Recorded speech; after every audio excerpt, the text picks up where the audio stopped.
Mirëmbrëma dhe përshëndetje ju dhe të gjithë antarësisë Partisë Demokratike për Tiranën, mbështetësve tanë, antarëve të Forumit Rinor, antarëve të Lidhjes Demokratike, të Gruas Demokratike. Thirrem këtë takim sepse në situatë jashtëzakonshme ne duhet të përgjigjemi me një gatishmëri dhe masa të jashtëzakonshme. Vendi ndodhet në një situatë të paprecedent. Më parë, Edi Rama hoqi çdo masë për të mbrojtur lëkurën e tij para shqiptarëve dhe mbar botës në një akt antikushtetues. Ai bllokoi në mënyrë brutale veprimin e sistemit drejtësisë. Edi Rama përdori 83 mandatet e tij të krimit për t'i vënë çilsat. Asaj degë të pushtetit, pa të cilin ndarje pushtetesh nuk ka. Pa të cilin pushteti është totalisht në dorë të një njeriu. Edi Rama ndërmori këtë akt dhe pas protestave të fuqishme të opozitës, Edi Rama ndërmori këtë akt edhe pas paralajmërimeve të përsëritura të partnerëve kryesor ndërkombëtar në proces të integrimit evropian, por dhe të partnerëve të tjerë. Ai mori një aktin ekstremis sepse e kuptoi, e realizoi që dosja Balluku ishte dosja Rama. Dhe njerëzit e lidhur me krimin, diktatorët e të gjitha llojeve, ngjyrave, janë gjithnjë aftë të marrin çdo lloj vendimi për të shpëtuar lëkurën e tyre. Pra, ky është një vendim që u ndërmor për të shpëtuar lëkurën e tij. Me të drejtë shqiptarët pyesin, si ka mundësi që ndërmirret një akt i tillë nga parlamenti. Unë u them qytetarëve shqiptarë, pavarësisht nga bindjet politike, se Shqipëria sot ka në krye një bandë kriminale më të rrezikshme që ka patur më njëherë. Ka një bandë vrasësh që kanë porositur qeveritarë, që kanë porositur vrasje, bazuar në dëshmi, në sallat e gjyqeve jo vetëm në Shqipëri, por dhe në botë.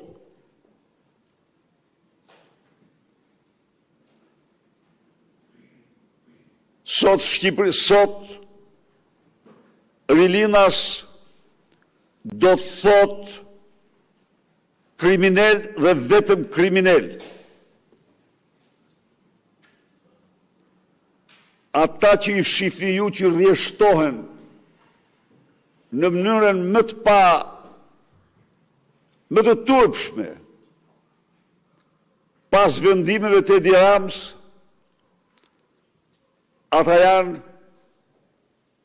njerëz të inkriminuar, të lidhur me krimin.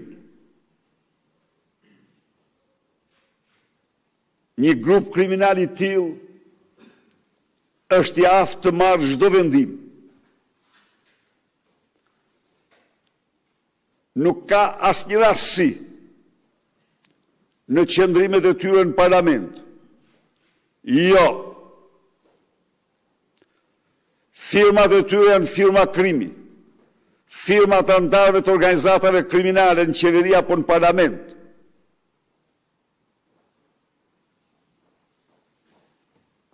Dhe kjo është e faktuar përfundimisht.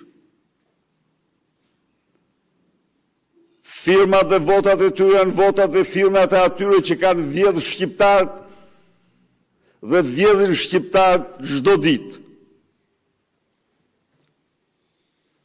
Një ligj vendimtar në çdo vend për luftën kundër korrupsionit në Shqipëri është 0. Dhe ky është ligji i konfliktit të interesit. Ky ligj nuk ekziston as për Edi Ramën, as për ministrat, as për deputetët e tij. Por kunrazi, përdorimi i pushtetit për vjedhjen e pasurive dhe fondeve dhe ndarja e këtyre pasurive dhe fondeve me antarët familjes tyre është ligji që zbatojnë ata. Pra, janë një organizatë tërësore kriminale që nuk kanë asnjë legjitimitet në pushtet.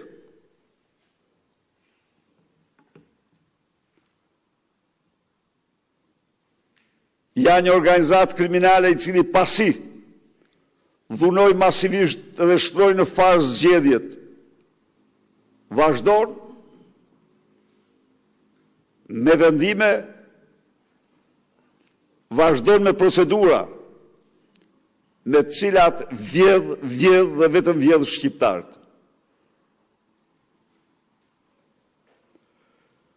Situata është e jashtëzakonshme, ju thash. Është e jashtëzakonshme sepse pavarësisht nga protestat tona të fuqishme, ai shpalli veten mbi ligjin. Pavarësisht nga reagimet e fuqishme të partnerëve tanë, ai nuk u ndal. Nërmori atë veprim me të cilën u thash shqiptarëve që për mua vjedhja e pasurive publike nuk është krim. Nuk është ndaluar. Është atribut i funksionit kryeministrit dhe ministrave të tij.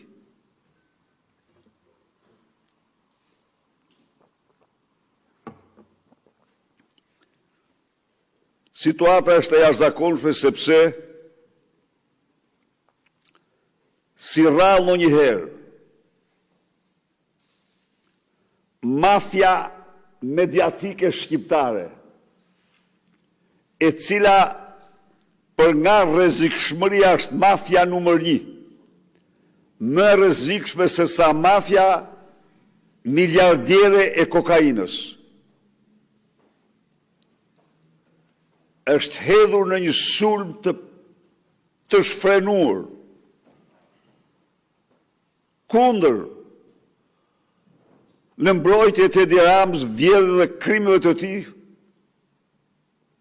dhe kundër Partisë Demokratike dhe Demokratëve.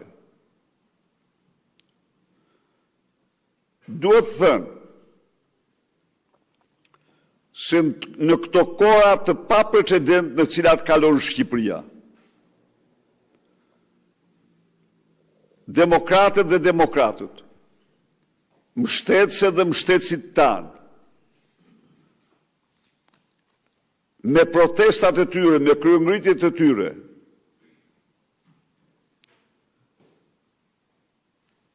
dha një kontribut jashtëzakonshëm, luajtë një rol shumë të madh. Në qoftë se unë disni qeverisën e Edi Ramës, ajo bazohet në rrafshin ndërkombëtar në korrupsion, lobim korruptiv.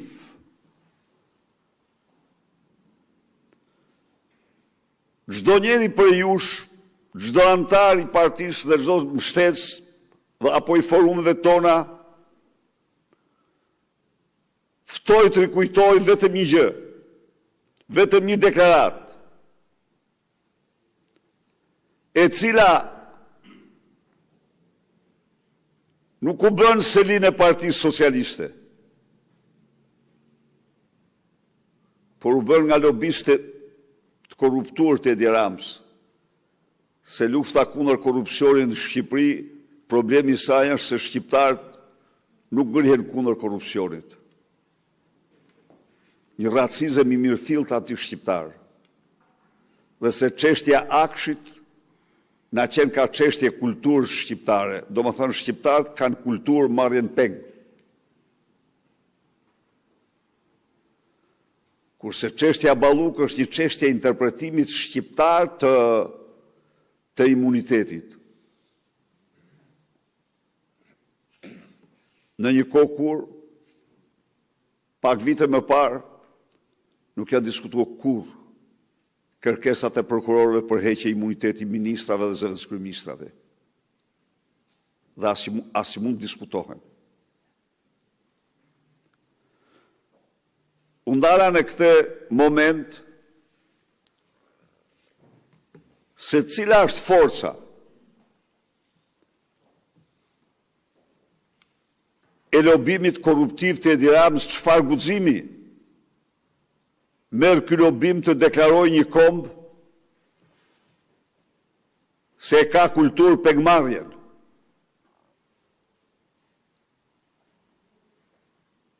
Të deklarojë se heqja e imunitetit, pa çka se në Shqipëri janë heqë gjithnjë imunitetit, përveç se me Edi Ramën, është interpretim shqiptar.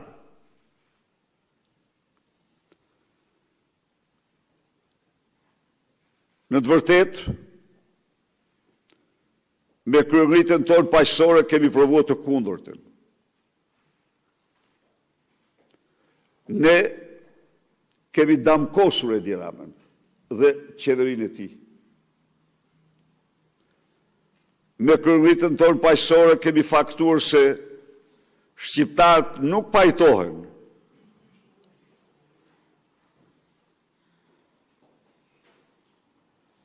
me bllokimin e shtetit ligjor. Me kryengritjen tonë paqësore kemi faktuar se shqiptarët nuk janë një komb pengmarrës, nuk kanë kulturë pengmarrjen. Me kryengritjen tonë paqësore, ne kemi plagosur bishën në mënyrë përfundimtare. Edi Rama vetën nuk e ndërmon. Jo, edhe s'mund ta marrë. Sot në Peshkopi u kërkon të socialistëve të na mbroni.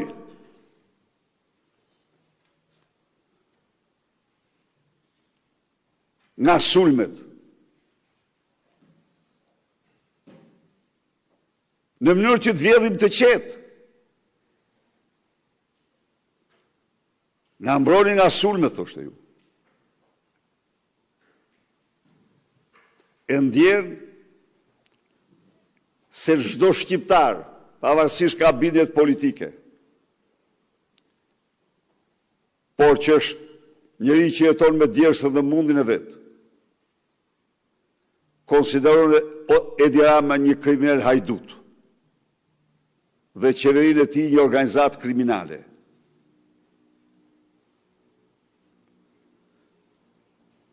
Shqiptarë çdo ditë kuptojnë që stimulari i gjitha vjedhjeve në Shqipëri dhe sistemit korruptiv është Edi Rama dhe familja e tij.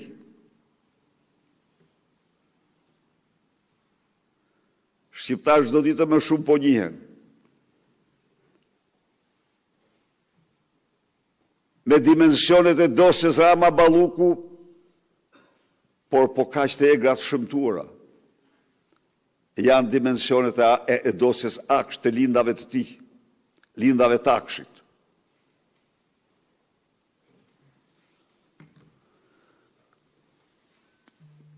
Demokratët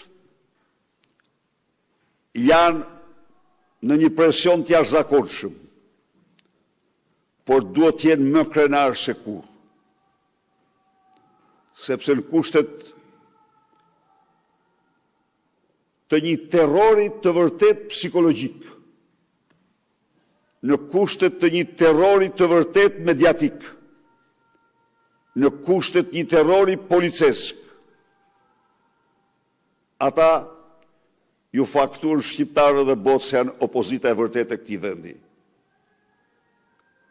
Dhe se as nuk janë pajtuar dhe as nuk pajtohen, as nuk kanë pranuar dhe as nuk do të pranojnë kurrë,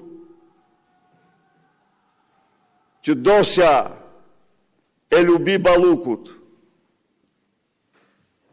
të mbyllet siç tha Edi Rama, që dosjes Akshit të vihet kapak në të gjoren Mirlinda Karçanaj, kurse lindja e Surrelit, patronja e vërtet e Akshit, të shetis në përbot, shqiptarët nuk e pranojnë kur këte. Demokratët nuk do e pranojnë kur këte. Është një kohë emisionit ton nga më vendimtarët. Është një kohë në të cilën ne duhet të qëndrojmë më fuqishëm se kur. E lodhshme, raskapicësh, jam shumë vetëdijshëm, por ne duhet të qëndrojmë dhe do të qëndrojmë të pamposhtur.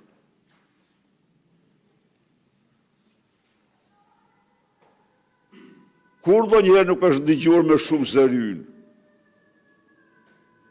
Sot, realisht, jemi shpresa e vetme.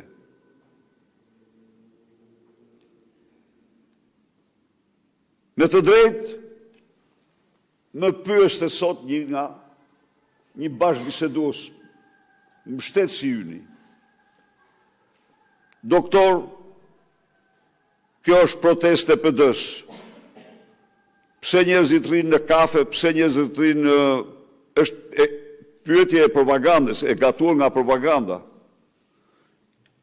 Nuk është faj demokratëve pse kanë guxim. Pse ata janë më guximtarët. Se ata janë më të përgjegjshëm për fatin e Shqipërisë dhe fatin e kombit, përkundrazi virtutit tyre. Cila qenë ka? Çështja specifike që përmbroj kanë demokrat për vetën e tyre. Vota e lirë është për çdo njeri të lirë. Shteti ligjor është për çdo njeri të lirë, pavarësisht nga bindjet. Ndëshkimi i korrupsionit është për çdo njeri të lirë, pavarësisht nga bindjet. Cilët janë ata qytetarë të cilët duhet të pranojnë të vidhen?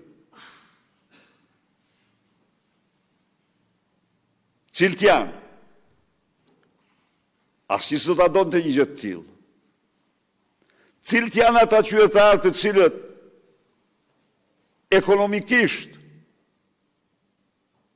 përkeqësohen gjithnjë më shumë, dhe presin rallën për të larguar nga vendi.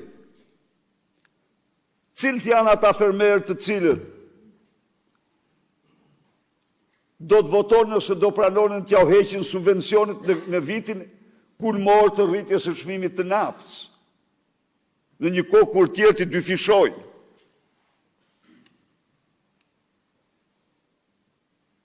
Asnjë fermer nuk do të donte këtë. Po çfarë ndodh?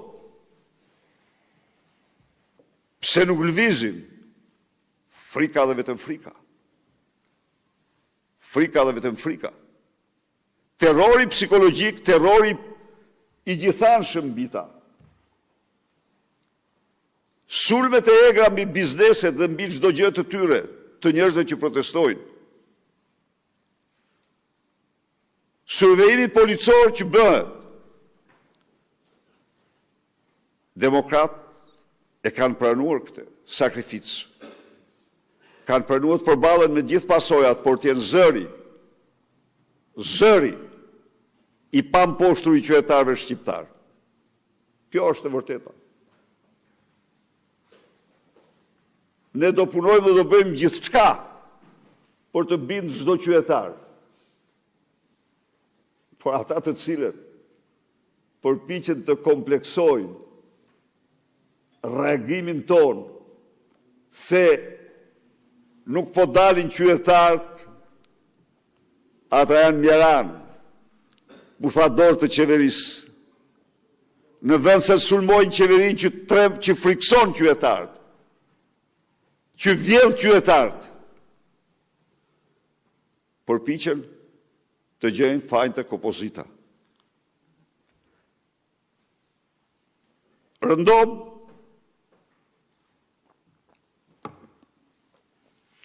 Rëndom u thonë, shprehen, se po nxirrni dhe Edi Rama i prin këtij kori, se ne denoncojkam Shqipërinë në forumet botërore. Po Shqipërinë në forumet botërore dhe para shqiptarëve e denoncojnë e nxin faqe dhe moral ata që e vjedhin qytetarë shqiptarë ditë e natë. Ata që bllokojnë drejtësinë. Kush e nxin Shqipërinë? Ai që mbron interesat e qytetarëve apo ai që përdor pushtetin për të vjedhur, për të pasuruar me qindra milion dhe miliarda? Më thoni ju mua. Interesat e shqiptarëve do mbrohen dhe ne po mbrojmë interesat e tyre. Nuk ka hora si këta janë identik me mentalitetin e diktaturës me pashme. Ne po shkojmë drejt integrimit në Bashkimin Evropian. Dhe kjo do thot një tërësi normash, kriteresh, sjelljesh, ligjesh, standardesh të përbashkëta. Qofse ti ecën në kundërshtim me këto, dhe çfarë janë ato? Ato janë që të gjitha absolutisht me një qëllim dhe vetëm një qëllim, që qytetari shqiptar të jetë më i lirë, që qytetari shqiptar të jetë më begat, që qytetari shqiptar të jetë më i sigurt. Kjo është tërësia e ligjeve, normave, standardeve, kritereve të procesit të integrimit. Dhe tani, duke zëvendësuar këto kritere me lobimin korruptiv, për të shkëlqyrin Edi Rama, për shqiptarët për të pafajshmin Edi Rama që vjedh sepse shqiptarët janë të korruptuar dhe nuk pyesin pse i vjedh. Apo për shqiptarët cuba që marrin pengje se e kanë kulturë pengmarrjen. Ndaj dhe nuk mund të themi gjë për akshin. Edi Rams, Linda Rams dhe Armand Frangut. Pra, zëri juaj, kryegritja juaj paqësore, ka ushtuar më fuqishëm dhe është ndigjuar kudo, nga miqtan dhe nga ata që s'ja duan të mirën në Shqipërisë. Dhe ne stërhiqemi, absolutisht.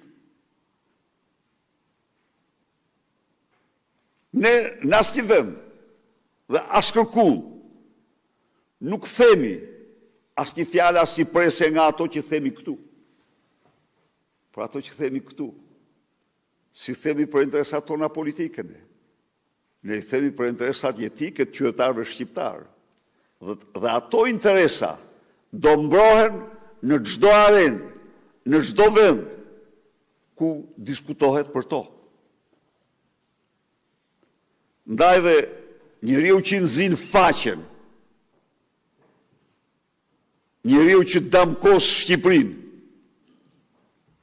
është Edi Rama. Është organizata e tij kriminale.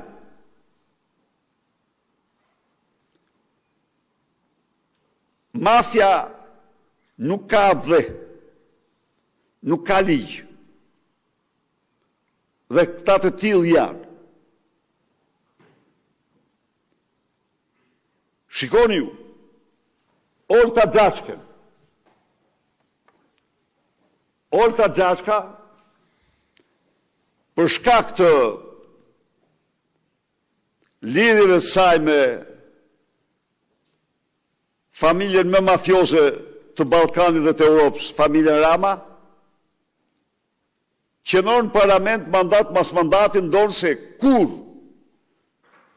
s'mund t'ishte në parlament me grabitjen që bëri të 10.000 metër katror tokë në breg Ministria e jashtme.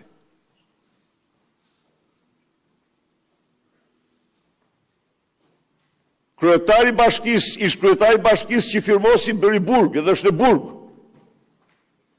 Sa ishte tokë publike dhe bazuar në dokumentat e falsifikuara të çiftit kriminal. U paraqis si tokë private. Dhe një gjë do t'ja u thoni qytetarëve. Do t'ja u shpjegoni. Se këto që diskutojmë ne për Akshin janë të pandëgjuara më parë. Po s'janë asgjë këto. Me krim në shëmtuar që kanë bërë ky grup me në krye Edi Ramën me kadastrën e Shqipërisë.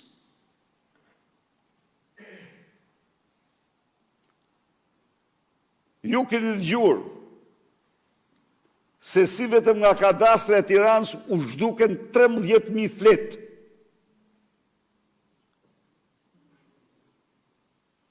Ju garantojun ju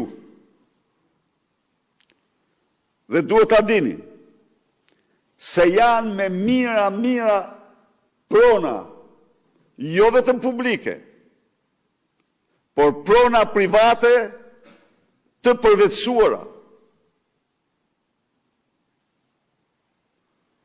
Jashtë marrë prona tjetrit tek dera e shtëpisë dhe jashtë transferuar prapa malit.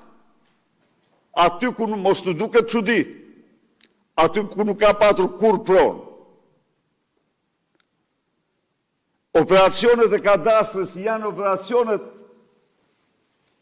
që të i kalojnë miliarda tjetërsimesh, me një zinxhir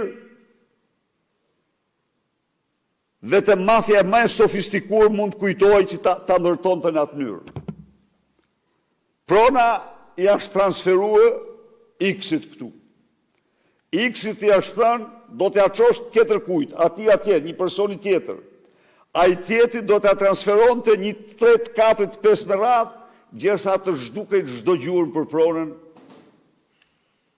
dhe fundor do t'ishte një mafios qeveritar, një baron droge, një ministër, vllau i një ministri.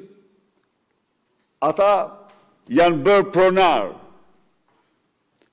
në tokat më të çmuara. Vetë Edi Rama me kanjonin e gjipes. Kujtojë një pak, kur janë ngritëm çështja e kanjonit. Atje tha se është atje në majët malit, atje larkë se që është një prone, këshu maja malit. Aja është, kanjoni është Buzdetit, dhe më ka hu dhe njëj. Kanjoni është Buzdetit, dhe kanjoni gjipes rjeshtohet në 10 apo 20 kanjonet më të bukura të botës. E pa përshkaqeni, as një lidhje. Ai koleka i ti që shkon e merë, 31 gomar kishte si prona. Po, me dokumenta. Jo, janë me dokumenta. Ju them unë ju, që ta dini, ishte një kolek tjetër ai, po ai se kishte pronë. Jo, koleka i pasur, nuk është koleka i ti. Spiro kolek tjetër ai. Dhe kanjoni gjipes, që da thoshtë atje si për malit si për atje ku është, atje një cop tok, atje ku shumë është marrë Olsi, si jam marrë unë, së është e imja, se Olsi nuk e ka vlla. Marrë kanjonin, dhe janë rruë 18, 12 apo 15 drejtora hipoteken Vlorë. Vetëm për të bërë çfarë kanë dashur me tokat e bregut. Kadastra, si i kanë ndryshuar, ja u them unë ju, kanë deshifruar paskodet e qytetarëve, të emailave të qytetarëve. Dhe pastaj kanë ndërhyrë me emaila, kanë bërë që kanë dashur, duke mashtruar, falsifikuar, autorizuar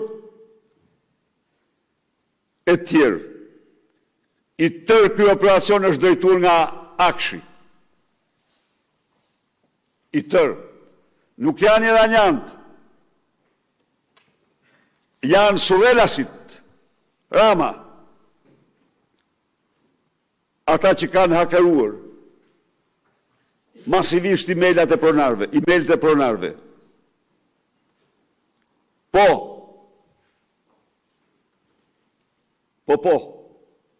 Nuk ka kush pronë të sigurt më.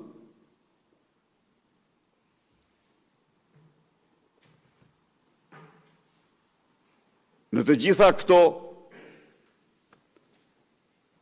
për çdo antar, për çdo mbështetës, për çdo qytetar, duhet të jetë e qartë se qendresa vetëm qendresa jonë është shpresa e vetme dhe shpresa e fundit. Ne nuk do dorëzohemi. Jo.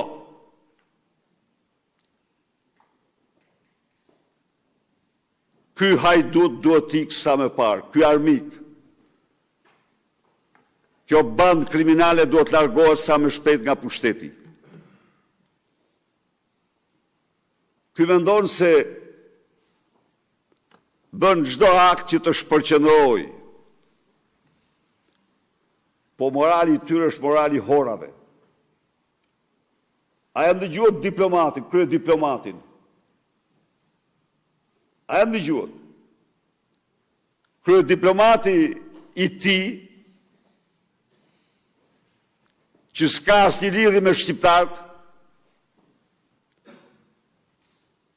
ju çon mesazh ambasadorëve. Po ata idiotët shqiptarë çfarë bëjnë për shqiptarët në Maqedoni?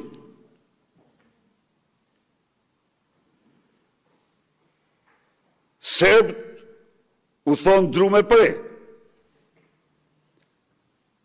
ultranacionalistët serbë, ultranacionalistët Macedonas me shumë sa aq nuk u thonë. Dhe pse idiotët, ministri, pse idiotët? Sepse një portal Macedonas ka shkruajt për vjedhjet e Edi Ramës. Po ja dhe dje, gazeta e dytë më e madhe e Francës i rikujtoi vjedhjet me radhë, sepse doli po jep me në Europës, sepse u vjeshtu me Putinin.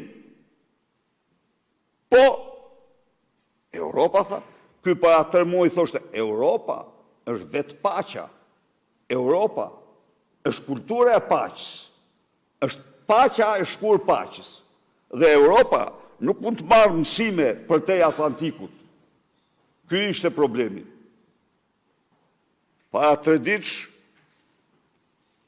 Europa, gabim të madh, s'po merret vesh për Putinin, s'po dialogon. Çfarë është ky? Po ky është një vegël e veglës Putinit. Ky është një argati Vučićit. A ju kujtohet? A nuk ishte ky që qarkullon dhe gjersa i nxorën kartonin e kuq në çdo samit që të mos i kërkohet Vučićit të zbatojë sanksionet kundër Rusisë? Është gabim të kërkojmë Serbisë zbatimin e sanksioneve. E bëndën samitin e NATO-s, e bëndën samitin e Bashkimit Evropian, në një kohë kur Serbia po shndroi absolutisht edhe është prapavi e Rusisë. Është Rusi e vogël. A nuk ishte ky autor kryesor bashkë me Vučićin i Ballkanit hapur, të cilin Sergej Lavrov e çonte në qiell? Dhe tani e ka gabim Europa, jo Putini, jo agresori. Këto i bën që të mund të tërheq vëmendje nga problemet e tij të mërshme, i damkosur si ai duhet, dhe unë vlerësoj qëndrimet e gazetarëve francez dhe ukrainas të cilët ja përplasën në sy filoputinizmin e tij. Pa e fajnë pas ka Europa se nuk dialogon me Putinin. Pra, njëri e thash dhe në fillim, a yq që është i lidhur me krimin, diktatori, është i aftë të thotë çdo gjë, të bëjë çdo gjë për të shpëtuar lëkurën e tij. Dhe ai mendon se në këtë mënyrë do t'i harrohen vjedhjet, do i përmenden deklaratat. Ne nuk e falim atë as për vjedhjet, as për deklaratat. Detyra jonë është, miq, të shumëfishojmë përpjekjet tona me çdo demokrat, me çdo qytetar, të vazhdojmë të pamposhtur këtë betejë e cila nuk ndërpritet gjerë në largimin e Edi Ramës. Faleminderit.